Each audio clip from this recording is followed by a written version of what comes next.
Hello, Miss Prince. I'm going to Hello. ask you a few interview questions for my SES 340 class teaching students with disabilities. Okay. Okay, so how do you differentiate instruction in your classroom? So I differentiate in a lot of different ways. One being when we're doing different tasks. So I typically differentiate and separate my students into 3 different categories. I'll have my higher learners, my own grade level, and then my below grade level students. So I group them into 3 categories. So then each day during our literacy block, and different in centers and different things, I have them separate into those groups, and I will, for my high learners, obviously give them a above grade level text. A text is a little more difficult, and then for their assignments, they still have to complete the the standards that we're working on, but I will extend that, either turn it into a project-based learning or extend it into what the second grade expectation would be. So that's my higher level learners. That's they're meeting the expectation and then going beyond. Then my own grade level learners are reading a text that is on grade level, so they're meeting the expectations that we expect in first grade. And for most of them, they are given the task and can complete the task independently. And then I have another group that is below grade level learners, and for those students, I have to do, obviously they're reading a text that is on their level, so it's a little below whatever they need. And then working with them, I do a lot of scaffolding, and we do a lot of discussion before they complete the different tasks. And then also for my ELL learners, some UDL components? Yes, so for my English language learners, throughout the classroom, not just on tasks and different assignments, but even throughout the whole classroom, I'm sure to include pictures of different things so they can refer to the pictures. For example, whenever we learned about character and setting, to remind those students what a character is, I would have drawn like a little man or a woman and a cat or a dog, so they can remember, oh, a character is a person or an animal. Just giving them those little cues to help them in the classroom. And also for our guided reading. So I also have, like I was talking about, the 3 groups. Those are what I do for just daily instruction. And guided reading is when I take the students and differentiate them into their reading levels. So that's more of a focus on, specifically, it's more groups than just those 3. So during that time is when I'm really focusing on their reading skills, their decoding skills, comprehension. So it's focused on what they need. So it's very similar, where for my higher ones, they're reading a higher text, and it's a lot more higher order thinking. And then my own grade level, we're working on right now, written comprehension in first grade is really big. So that's what we're focusing on. And then I have 2 lower groups. One is on that bridge of transitioning from oral to written comprehension, and they're still working on decoding skills and reading text with fluency. And then I have a lower group, which is a couple of my students who have disabilities. We're doing a lot more interventions, which is more of just using sight words. They're still doing sight words and blending consonant vowel consonant words, so it's a lot more direct phonics instruction before we move into the reading.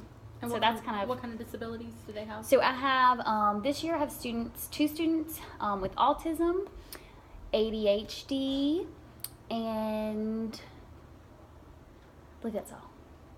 I have a little bit of some students with some defiance and behavior problems. Okay. How do you conduct classroom management with having students with disabilities in mind?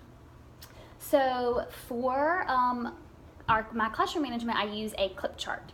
So each student starts the day on a certain color. They start the day on green, and they can, if they're making good choices, they'll move their clip up the chart, and if they're making bad choices, they'll move it down the chart. So throughout the day, even if they move it down the chart, if they turn it around, make better choices, they can always go up and down. It's never set in stone. They can always move up and down.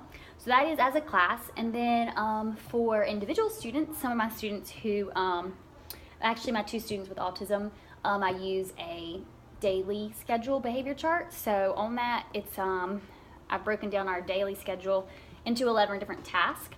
And so for each task, they can earn a smiley or they get an X. So if they complete it, stay on task, do what they're supposed to do, we have like a little we have like 4 little rules that they have to follow to earn the smiley. If they earn the smiley, they have to earn 4 of them in a row, and then when they earn those 4, they can earn a reward. So it might be iPad time, 5 minutes on the iPad. One gets 5 minutes with the Legos, whatever their interest is. And so they do that throughout the day. And it doesn't have to be 4 in a row. It's just as soon as they hit 4, then they can get that time.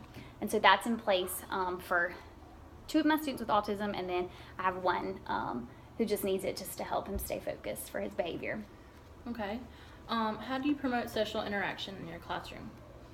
So I like to purposely pair students, whether we're doing partner work or group work. I will pick their partners for them, and when I'm doing that, or the groups for them, and when I'm doing that, I'm keeping in mind, not only am I using their different learning levels, their academic abilities, but also I keep in mind their social abilities and how they interact in the classroom. So I try to pair up students who I know are going to work well together.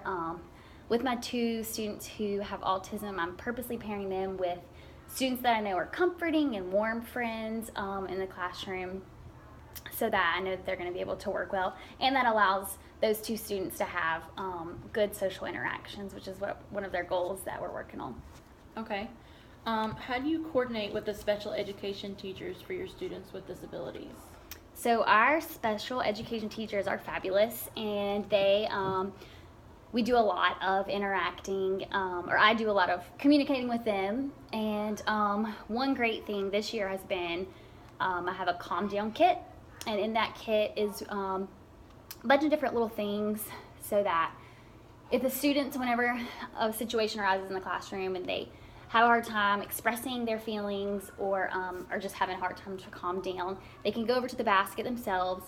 They can use different charts and things to point to how they feel, or they know they can use it to count and take breaths. It's just a really nice way for them to be able to just step aside. They know they can calm down there, and then we can have a conversation and try to figure out what's going on. So that's been really helpful this year. One of our special ed teachers actually pushes in for inclusion time. So she's in here, and she all the time is giving me different ideas and things that I can do in the classroom that's going to make, not just for my special ed kids, but for the whole classroom. She just gives a lot of great strategies to use. So she works really well with us, and we've loved her. Okay.